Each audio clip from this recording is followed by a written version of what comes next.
Hello, I'm Byrne, and I've been thinking. An actual campaign has been launched to encourage people to spoil their votes in the upcoming presidential election.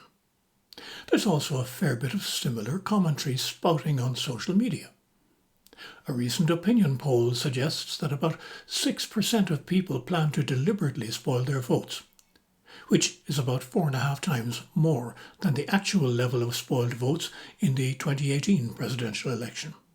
Or, in real numbers, some 90,000 people are taking the time to deliberately do something negative. I really don't get that. If there's no candidate that you want to vote for on the ballot, just don't bother going to the polls.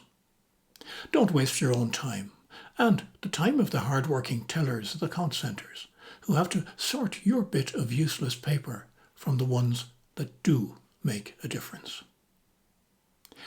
You might say you're exercising your democratic right to protest that there's nobody on the ballot who reflects your views.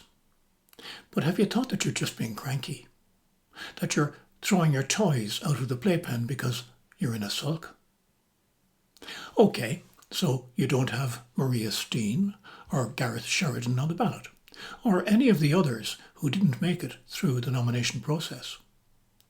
Or you might vote for Jim Gavin, whose name is there, even though you know he backed out of the race after stumbling at the second debate fence. And you know that's another wasted effort.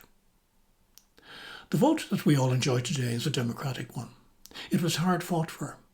It's valuable because everyone has it. That wasn't always the case. A vote in Ireland was based on religion, with Catholics disenfranchised until 1793.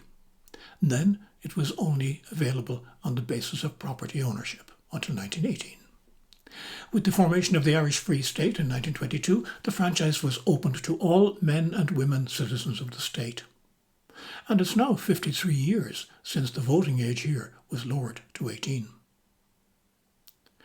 Sometimes I think we don't appreciate it. Turnout in the 2018 presidential election was less than 44%, the lowest ever.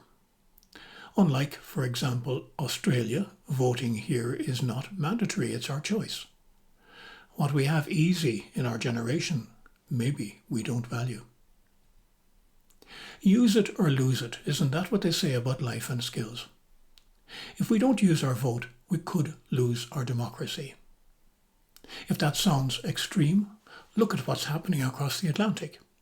In just half a year since the present incumbent of the USA's highest office took up residence, what has been the flagship of modern democracy is being steered directly towards the rocks of autocracy. The really scary part is how easily the instruments of state, justice, law enforcement and defence can be turned on a country's own citizens. All made possible on a winner's margin of less than 1% of the eligible turnout. More than a third of those eligible to vote in that election didn't do so. And there's a strong push from the current administration to make it more difficult for those groups who might oppose them to be able to vote next time around. It couldn't happen here. Could it? Well, have a think about it if you're one of those considering the deliberate spoiling of your vote next week. What we take for granted in this safe, mostly comfortable, and in many other ways fortunate country of ours may be much more fragile than you think. I'm Byrne, and I've been thinking. Thank you for listening.